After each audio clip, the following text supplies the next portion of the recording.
This is the untold story of the Polish Underground Army,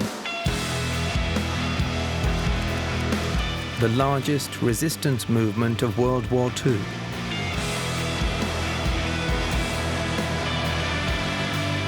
How they took the fight to the occupying German forces and changed the course of the war.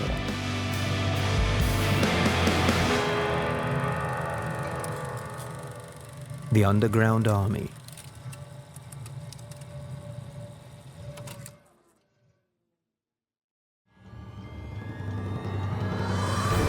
The German war machine seems unstoppable. The conquest of Europe is underway. Defeated countries are under occupation.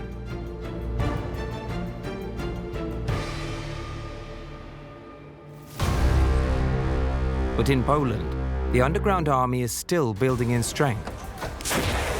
They have an international intelligence network that struck a blow to Hitler's V weapons. They built a propaganda machine and now have spies embedded inside the Gestapo headquarters, providing crucial intelligence. The Underground Army are ready for the next stage of the battle.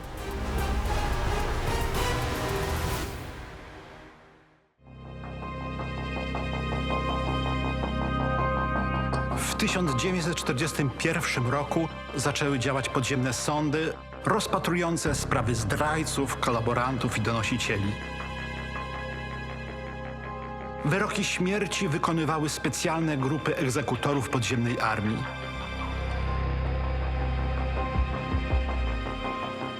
Likwidacja ma na celu zabicie określonych osób,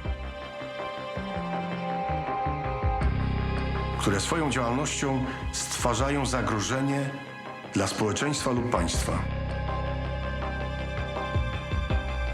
The court came to the conclusion that Grabianowski threatens the security of the organization because he is conducting an investigation to disclose of the names of witnesses. The court decides to punish Grabianowski with a warning by means of armed intimidation.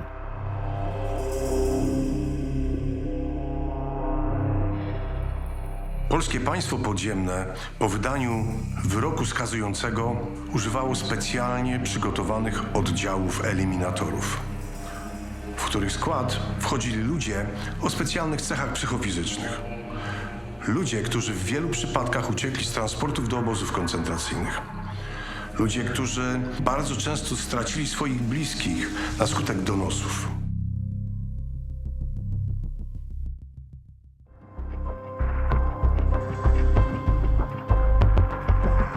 The first sentence was against Igor Sim.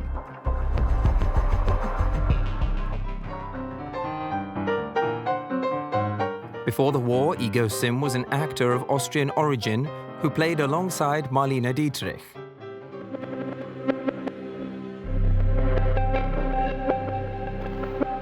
During the occupation, he made a career in Warsaw thanks to the Germans. He became the face of German occupation propaganda. Then, as a director of theatre and cinema, he created anti-Polish films. Igor Sym był znienawidzonym symbolem niemieckiego zniewolenia. Dzięki okupantowi zrobił zawrotną karierę, plując na Polaków. Dzięki informacjom wywiadu, dowództwo Armii Podziemnej wiedziało, że Igor Sym jest też konfidentem Gestapo.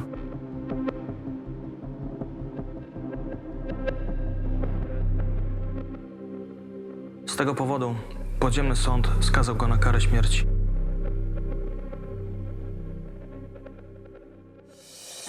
The execution of Igor Sim was carried out at his apartment at 10 Mazowiecka Street.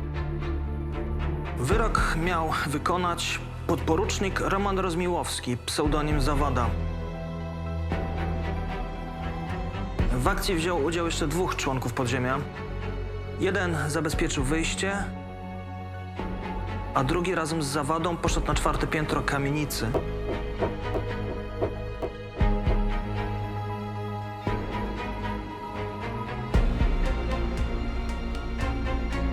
Drzwi otworzyła szwagierka Igo. At that moment, I fired aiming with gun.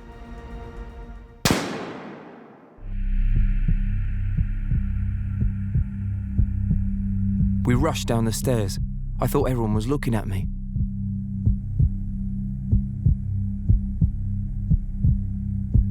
There was a moment when I wanted to turn myself over to the police. Later, I took sleeping pills. Next day, it seemed to be over.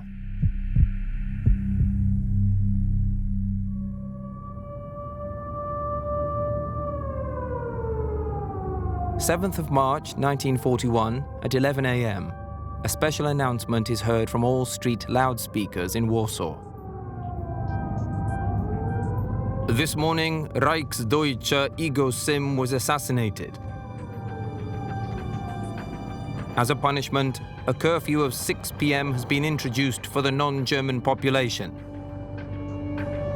21 hostages were executed, and the people of the town of Warsaw must pay a contribution of 1 million zlotys.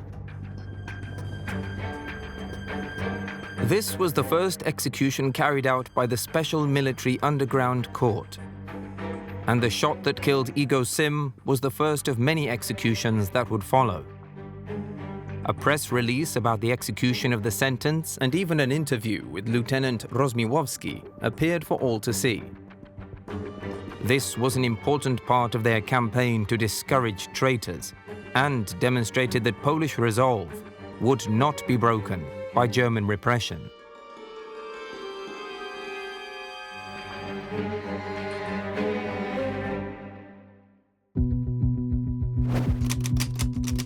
Pistolet WIS ZUR 35, kaliber 9 mm. Likwidatorzy Armii Krajowej, którzy udali się do mieszkania Igor Syma, byli uzbrojeni w WIS.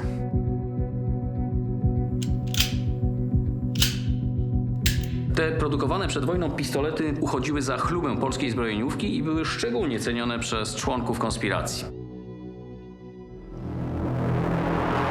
Produkcję uruchomiono w radomskiej fabryce broni w 1936 roku.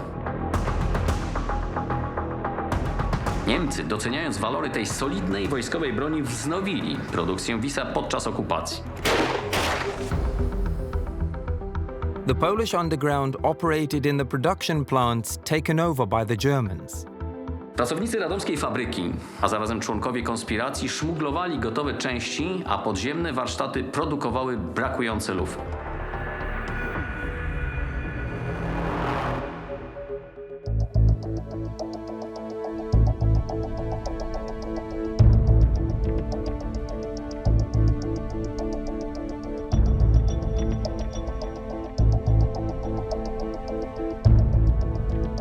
Podziemne sądy zwalczały kolaborację, zapewniały bezpieczeństwo siatkom podziemia i tworzyły system sprawiedliwości niezależny od zarządzeń okupanta.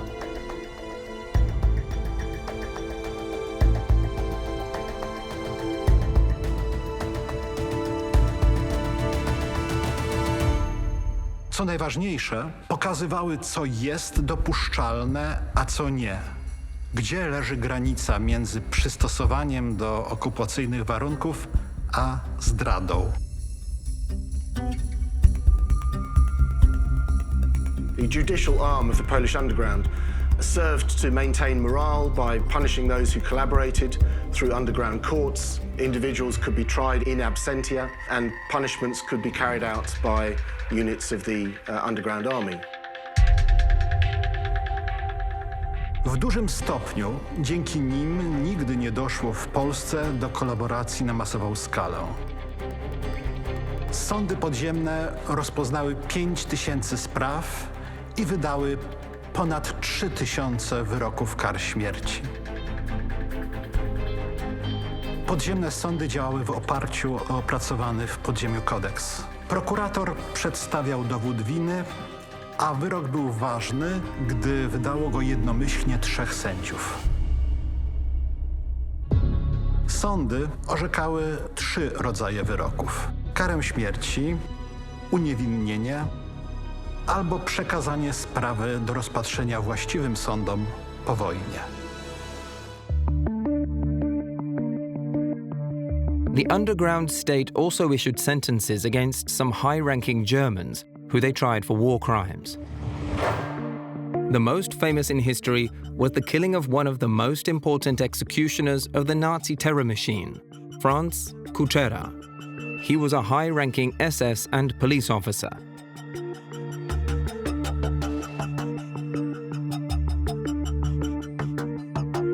Kuchera was very, very brutal, and he had introduced so-called wapanki. This is sort of kind of random roundups of people on the street, total innocent civilians, who were then just lined up on walls or next to buildings and just shot in cold blood.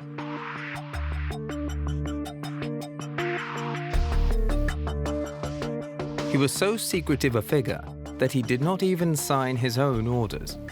Even today, there are few photos of this head of the secret police and commander of the SS. Underground intelligence had to identify the general.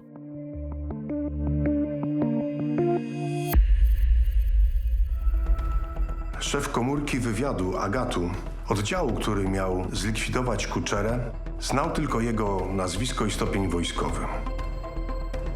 W celu uzyskania pozytywnej identyfikacji i ustalenia, gdzie mieszka generał, wywiad Agatu prowadził przez ponad miesiąc obserwację wyznaczonego odcinka, po którym poruszał się Kuchera. Ustalając jego codzienną rutynę i wybierając najlepszy czas i miejsce dokonania zamachu.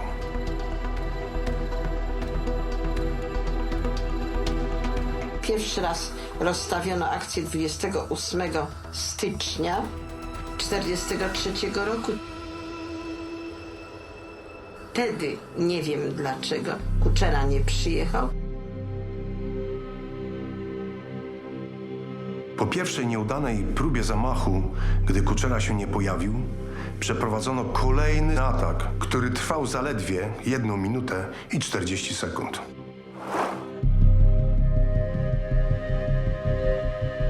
Plan operacji zakładał zablokowanie samochodu, którym poruszał się Kuchera, w takim miejscu, by uniemożliwić ucieczkę generała, potem jego szybką likwidację i identyfikację oraz odskok w wybrane bezpieczne miejsce. Wyznaczono osoby prowadzące obserwacje i te, które miały zająć się fizyczną likwidacją generała. Przygotowano samochody do ucieczki i szpital, w którym można było opatrzyć rannych. Wykonałam zadanie, które mi polecono, że miałam przekazać informację, że samochód po Kucherę przyjechał, potem, że wsiadł do samochodu i przebiec tuż przed samochodem, ażeby ustalić, że w samochodzie jest ten, na którego wydano wyrok śmierci.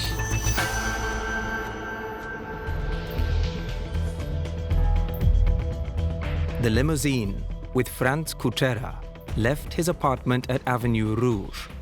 In Ujazdowskie Avenue, next to the Gestapo headquarters, Misch quickly cut him off. Kuchera's car was blocked. First, Lot ran up to the German car, followed by Kruszynka. They opened fire on Kuchera, firing the Sten gun thrust into the open windows.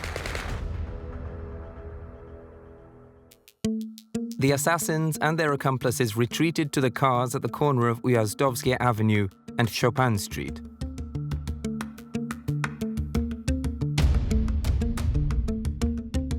Thanks to the precautions which had been taken, all Pegas soldiers escaped.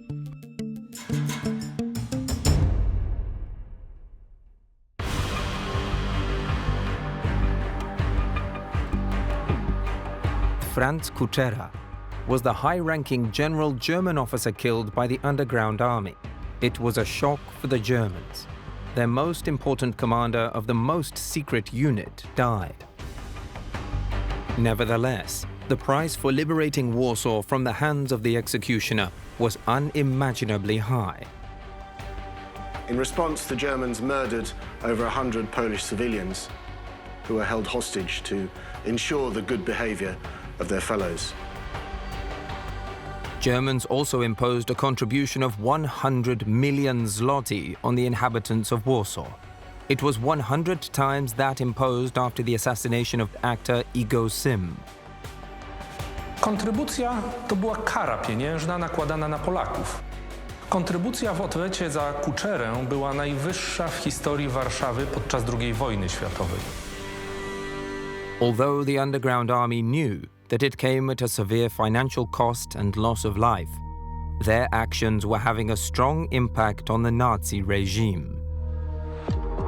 The case of Kuchera was a warning signal to the Germans that they could go so far but no further because they were in danger.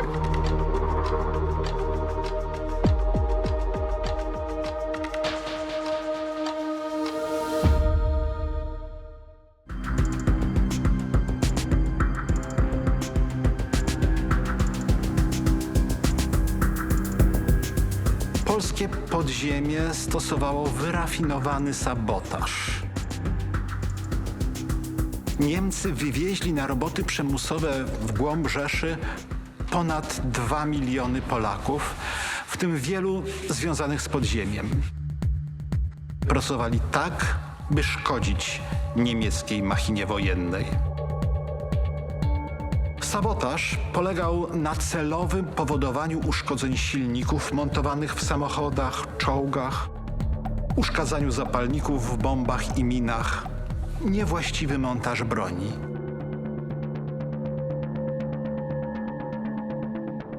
Symbolem sabotażu był żółw i hasło: dla wrogów pracuj powoli.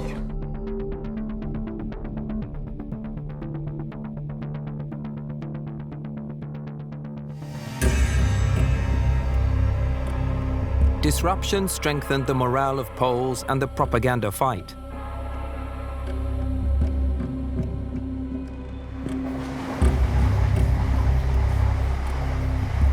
On the night of the 7th and 8th of October 1942, Operation Wieniec took place.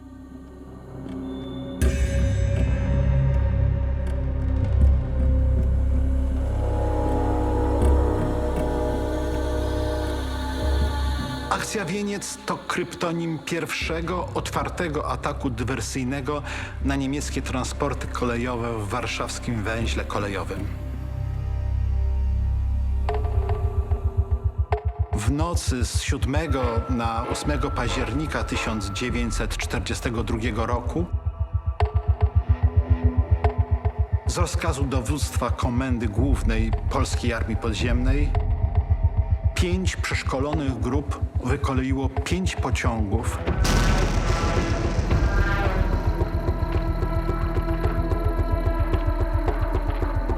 Całkowicie blokując na 12 godzin ruch kolejowy prowadzony przez Warszawę.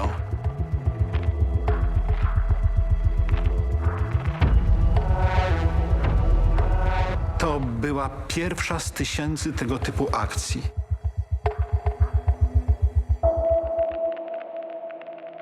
Przez okupowaną Polskę biegły szlaki kolejowe obsługujące front wschodni.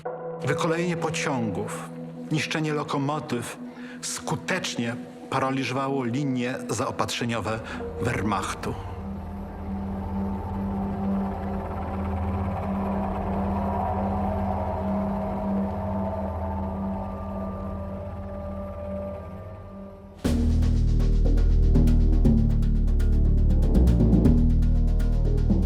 Dywersja to jeden z podstawowych elementów wojny partyzanckiej. Jej istotą są działania bojowe prowadzone na zapleczu, tyłach wojsk przeciwnika, mające na celu utrudnienie mu działalności na froncie. Odbywa się to poprzez ataki na linie komunikacyjne i zaopatrzeniowe, niszczenie infrastruktury wojskowej i siły żywej przeciwnika. Działania takie zmniejszają potencjał bojowy przeciwnika, odwracają uwagę od głównych kierunków operacyjnych i podkopują morale oddziałów walczących na froncie, które nigdzie nie czują się bezpiecznie. The acts of disruption were not limited to warfare only. Even theft could be a spectacular and a costly act of disruption against the enemy. One of such actions was the Operation Góral, carried out in Warsaw on August 12, 1943. It was an attack on a German convoy carrying money from the issuing bank in Warsaw from Bielańska Street. The most important bank of the general government.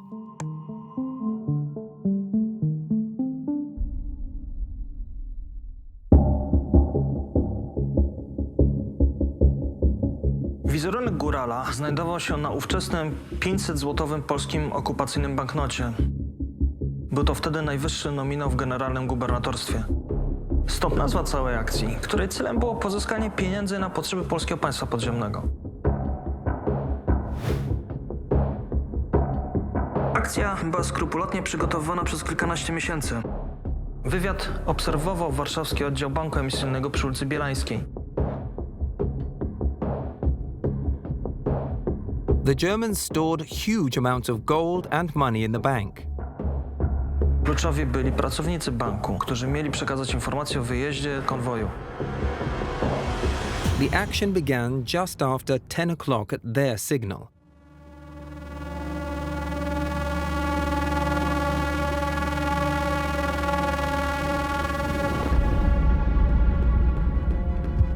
The German bank convoy, a security car and a truck with money are approaching Senatorska Street to the intersection with Miodowa.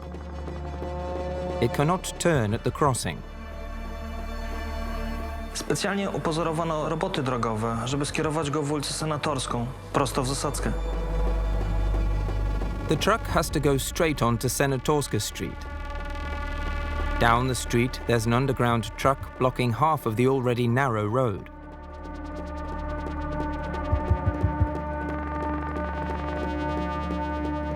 When the German convoy comes close to the constriction, it slows down, and then the road is completely blocked by an underground man with a large goods cart. From their truck and from nearby cafes and shops, members of the underground army immediately liquidate the convoy and its security personnel. The underground soldiers immediately throw the bodies of the Germans out of the cab and flee in a truck full of money. Akcja przebiegła tak błyskawicznie, że Niemcy nie zdołali nawet stawić silniejszego oporu.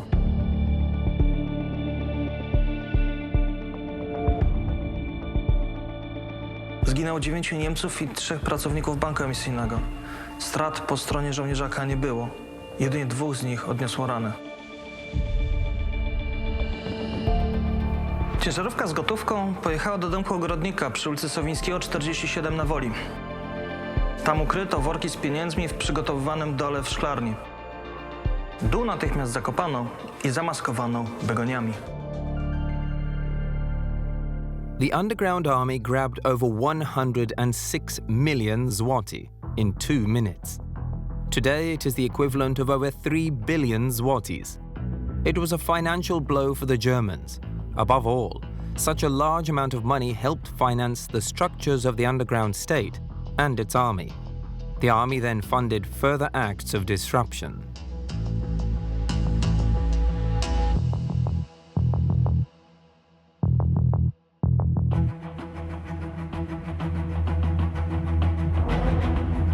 The generation that came of age really at the end of World War I and into this sort of new era of freedom for Poland were later on called the Columbus generation, because they were sort of forging their way through creating a sort of a new Poland. They were tremendously, passionately loyal to Poland, passionately patriotic toward this country. And this was the population, this was the group of young people, often in their teens or early 20s, who volunteered and created what became the AK, the Polish Home Army.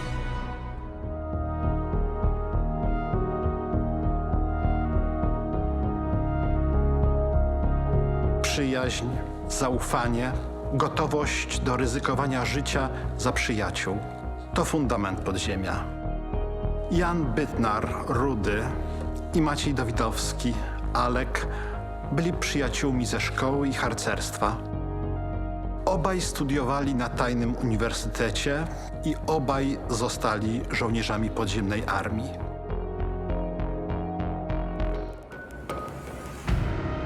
Podporucznik harcmistrz Jan Bytnar-Rudy, legendarny dowódca podziemny młodego pokolenia, został aresztowany przez Niemców w 1943 roku, gdy miał 21 lat. Trafił do niesławnego więzienia Pawiak przy ulicy Dzielnej, skąd był wożony na przesłuchania do siedziby Gestapo w Alei Szucha.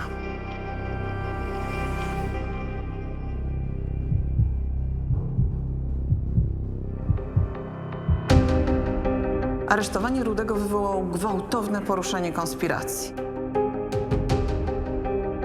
Był ważnym dowódcą Szarych Szeregów i jednocześnie miał wielu przyjaciół w strukturach podziemnej armii. Alek i przyjaciele Rudego z konspiracji za wszelką cenę chcieli go odbić. Po pierwsze przemieszczono wiele osób, jak i przeniesiono broń i dokumenty do innych skrytek. Dosłownie w ciągu kilkunastu godzin od aresztowania Rudego jego najbliżsi przyjaciele postanowili odbić go z rąk Niemców. I na tajnym spotkaniu zaplanowali całą akcję.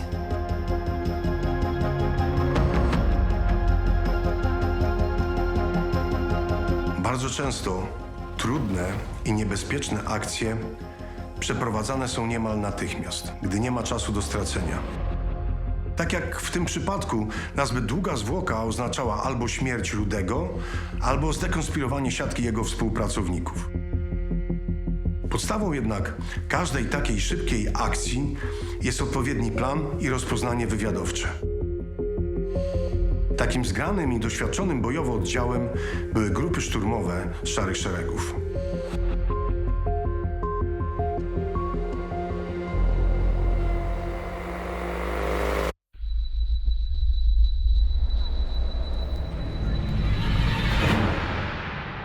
W katowni na Szucha, gdzie trafił Rudy, praktycznie nie istniała siatka konspiracyjna. Tutaj po prostu zakatowywano ludzi na śmierć lub wywożono po przesłuchaniach do innych miejsc. I stworzenie trwałej struktury konspiracyjnej było prawie niemożliwe. Ale nawet tutaj udało się umieścić agenturę podziemnej armii.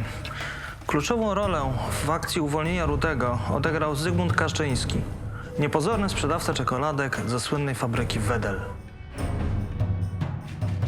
Niemcy mieli wielką słabość do dobrych słodyczy, a Zygmunt Kaczyński te słodycze swobodnie dostarczał do całego gmachu na Szucha.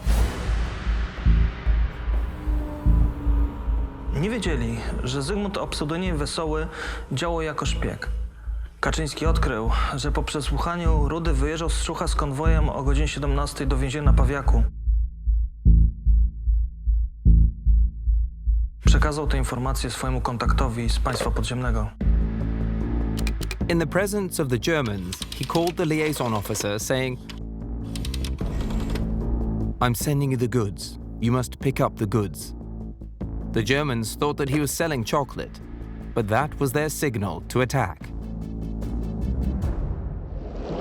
The Arsenal operation took place in March of 1943 in Warsaw, again took place in broad daylight. It was an attack on a prison transport which was carrying, amongst others, a prominent underground leader, Jan Bytnar.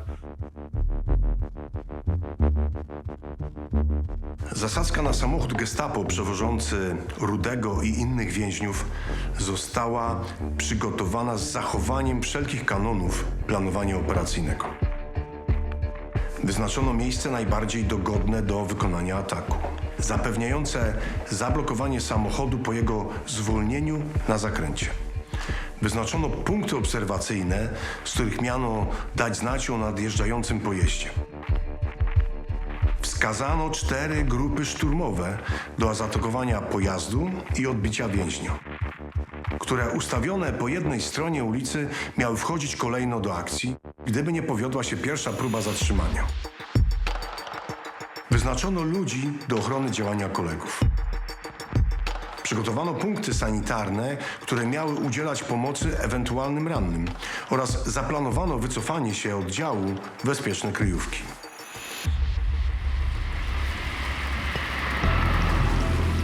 A German prisoner van is going down Bielanska Street towards Nalewka. The German driver hears the exchange of fire between Zoshka and random policemen. and then, expecting an ambush, changes the route and turns into Długa Street. At the last moment, the Anoda group throws bottles with gasoline at the cab of the approaching German prison van, which bursts into flames.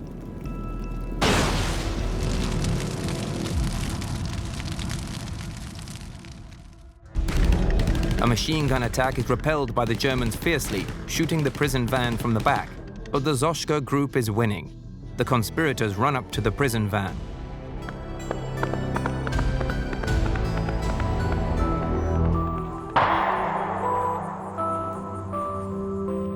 When all the prisoners spilled out into the street, Janek appeared from the depths of the wagon, scrambling on all fours through the benches.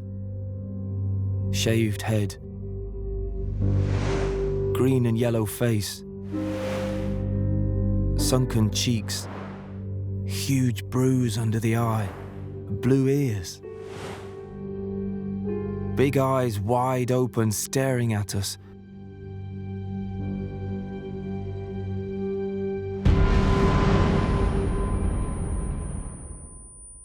Each time we touched him, he screamed with pain.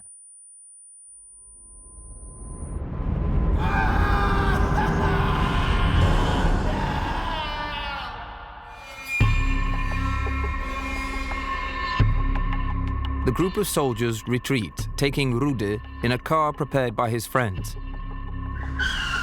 They depart towards the old town.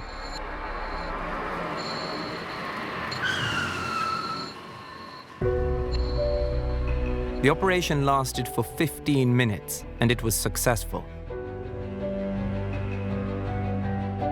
Zośka and friend Alek got wounded during the attack, but Rudy and 20 other prisoners were saved. Kilka dni później, ciężko ranny podczas akcji Alek zmarł w szpitalu. Rudy zmarł tego samego dnia od obrażeń otrzymanych w wyniku tortur. Przyjaciele zostali pochowani we wspólnym grobie na Powązkach.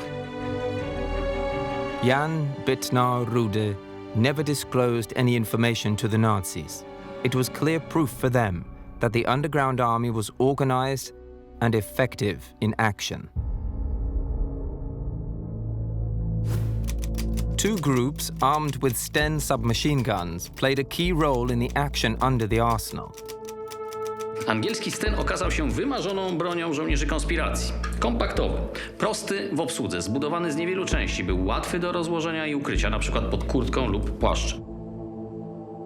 Sten działa na zasadzie odrzutu zamka swobodnego. Broń przystosowana jest do strzelania ogniem ciągłym i pojedynczym, a zasilanie odbywa się z magazynka pudełkowego na 32 naboje dołączonego prostopadle z lewej strony. Najpopularniejszą wersją Stena była MK2. Właśnie te PM-y trafiały do Polski w zasobnikach zrzutowych. Były to jedne z najliczniej reprezentowanych pistoletów maszynowych w arsenale Armii Krajowej. Z uwagi na prostotę konstrukcji jego produkcję uruchomiono w podziemnych wytwórniach. Szacuje się, że Polacy wyprodukowali około 2000 Stenów, które niezawodnością nie ustępowały oryginalnym angielskim.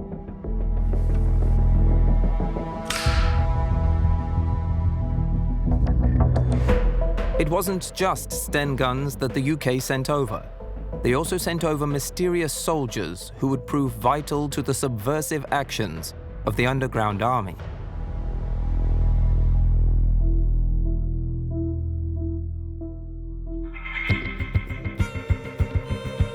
Nazwa Cichociemni wywodzi się od zasady bezwzględnej tajemnicy. Cicho i ciemno. Ich zrzuty do kraju odbywały się w ciemności, z zachowaniem jak największego bezpieczeństwa operacyjnego.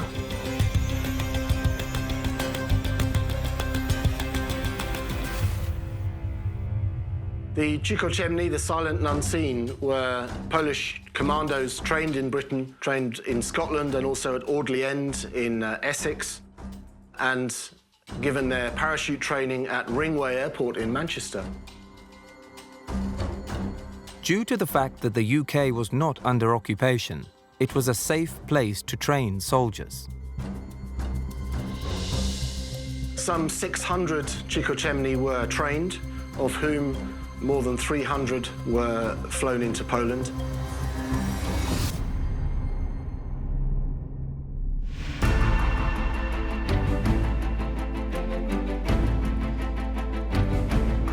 To żołnierze szkoleni w różnych specjalnościach: dywersji i sabotażu, wywiadzie i łączności, broni pancernej i lotniczej, mający wspierać swoją wiedzą i dowodzić oddziałami partyzanckimi. To polski odpowiednik brytyjskich agentów SOI czy amerykańskich OSS, podlegający oddziałowi 6 Sztabu Naczelnego Wodza w Wielkiej Brytanii. The Poles and others who were trained by the SOE learned how to live off the land. They learned how to sneak up on people, how to ambush people, how to pick locks, how to steal things, how to hide microfilm. So it was a highly demanding physical and mental training that took place. Każdy cichociemny musiał też przejść przez tak zwany kurs korzonkowy, podczas którego musiał dostać się z jednego punktu do drugiego w określonym czasie, unikając jednocześnie osób postronnych. Później następowała forsowna zaprawa fizyczna, która z kolei była wstępem do szkolenia spadochronowego. Po jego ukończeniu żołnierze przewidziani do służby krajowej przechodzili szkolenie specjalizacyjne. Ostatnim etapem było szkolenie odprawowe. W jego trakcie przyszły cichociemny układał swoją legendę, czyli fałszywy życiorys na potrzeby służby w kraju.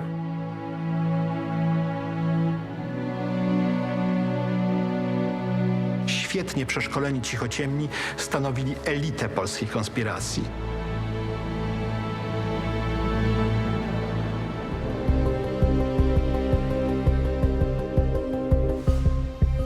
Jak zbliżaliśmy się do miejsca lądowania, jak najszybciej wyskoczyłem. Spadochron się otworzył, wylądowałem.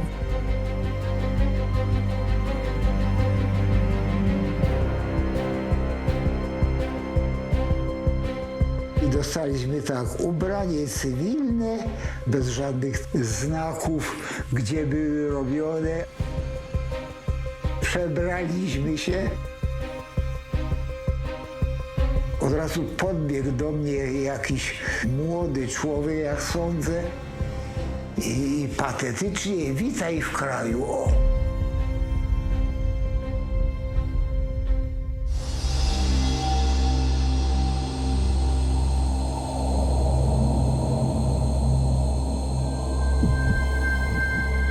Parachute drops bringing both information, money, weapons, and other things as well.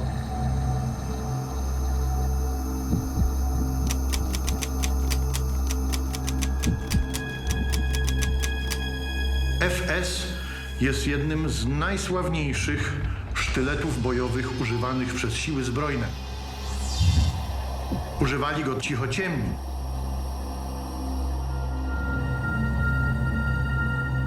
Został opracowany dla brytyjskiej armii w roku 1940. Stworzyli go byli oficerowie policji z Szanghaju, Fairburn i Sykes, stąd nazwa FS. Oni walczyli tam z gangami narkotykowymi. FS używany był do pchnięcia, a nie do cięcia. Długość ostrza gwarantowała dosięgnięcie serca.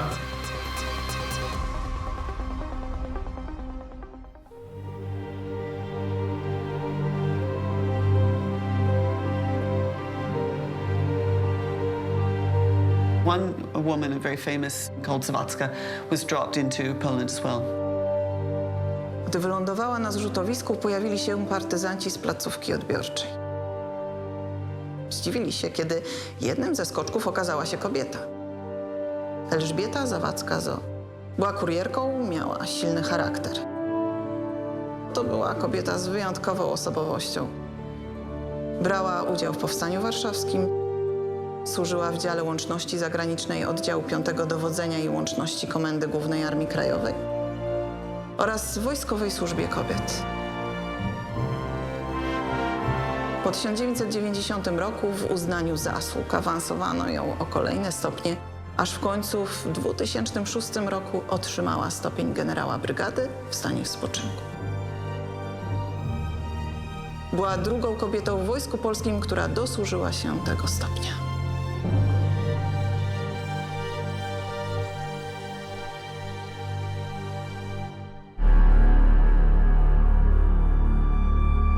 Muzeum Wojska Polskiego posiada jedyny kombinezon, który przetrwał wojnę i skok do Polski.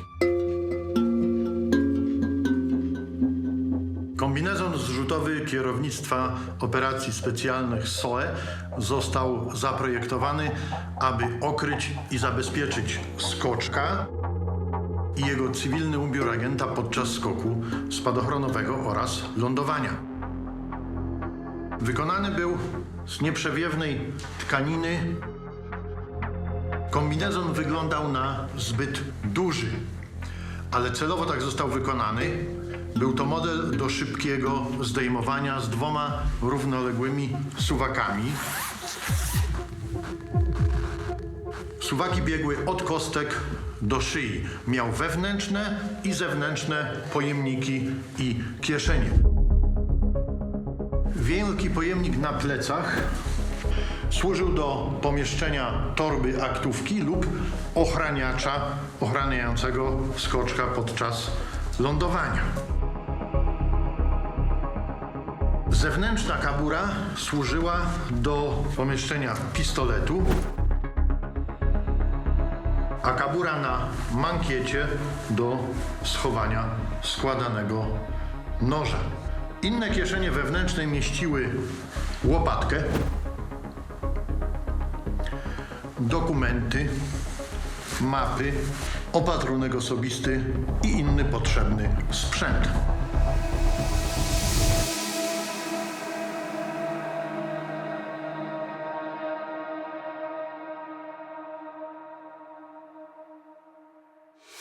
In Poland, Cicho Ciemni played an extremely important role in the disruption and activities of the underground army against the Nazi occupiers. One of their most famous actions was the attack on the prison in Pinsk in order to release imprisoned soldiers of the Polish Home Army.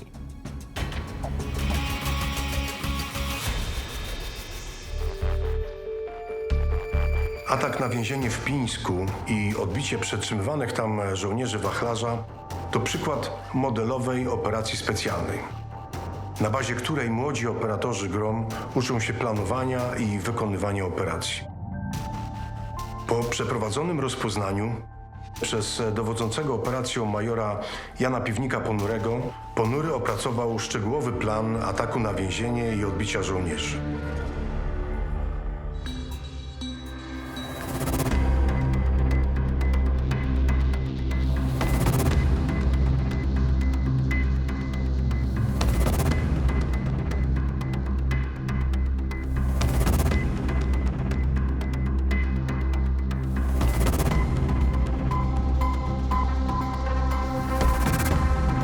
Jedna grupa, wykorzystując podstęp i zaskoczenie, wjechała na teren więzienia samochodem, udając niemieckich oficerów. Kolejna wdarła się przez płot od strony mieszkalnej, a trzecia, wykorzystując techniki linowe, pokonała wysokie ogrodzenie i zlikwidowała komendanta więzienia. W trakcie szturmu użyto materiałów wybuchowych do wysadzania drzwi poszczególnych cel. Wykorzystując zaskoczenie i agresję w działaniu, opanowano szybko więzienie i uwolniono przetrzymywanych.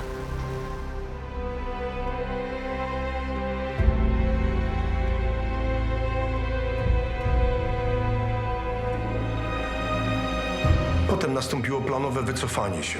Uwolnionych żołnierzy przetransportowano do Warszawy.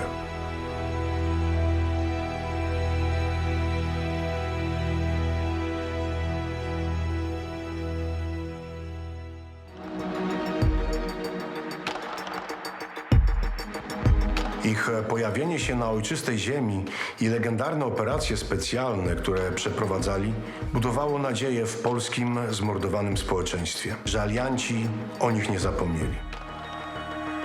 And they proved an important link between the Polish underground in occupied Poland and the government in exile in London.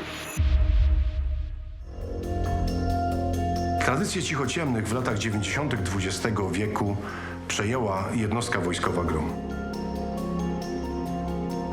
On March the 4th, 2022, at the age of 101, the last of the Cichociemni, Major Aleksander Tarnawski, died.